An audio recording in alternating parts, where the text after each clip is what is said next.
তুমি এমন একটা ব্যক্তি যে কয় আইলো তার পিছেই যাও, গেলে পরে তোমার ক্ষতি হয়, লাভ হয় না। কথাটা ঠিক না ঠিক? ঠিক। ডাক করলা না, না। যখন তোমার কাছে টাকা পয়সা থাকে, এখন তোমার আপন বন্ধু বান্ধব, কাছের মা বাবা মা থাকে। যখন তোমার কাছে টাকা পয়সা থাকে না, তোমার আত্মীয় স্বজন কোনো বন্ধু বান্ধব তোমার কাছে থাকে না। কথাটা ঠিক না ঠিক? ঠিক। রাগ করলা? না, না। এই কথাগুলো আগে পিছনে কোনদিন বলছিলা? না। তুমি মানুষের পিছনে যায় হাজার হাজার টাকা পয়সা নষ্ট করো, তোমার পিছনে এসে কেউ 10টা টাকা ক্ষতি করে না।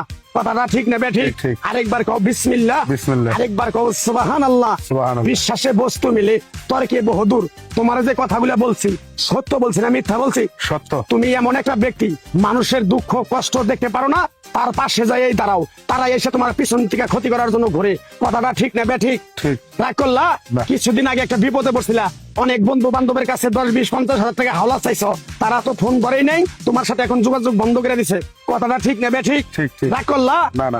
এই তাবিজ গাছ গাছরা দিয়া কারো কাছে টাকা পয়সা নিয়ে খাই না, তোর কাছ থেকে সামান্য কিছু টাকা নিয়ে আমি একসঙ্গে হোটেলে খামু, দিতে পারবি?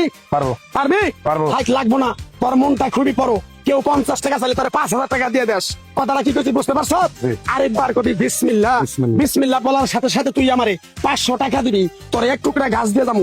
এই গাছটা তুই নিয়ম কানুন মাইনা ব্যবহার করবি, আল্লাহ তোরে মুক্তি করবো। কথাটা কি করছি বুঝতে পারছ? জি। আরেকবার কবি বিসমিল্লাহ। বিসমিল্লাহ। তোরে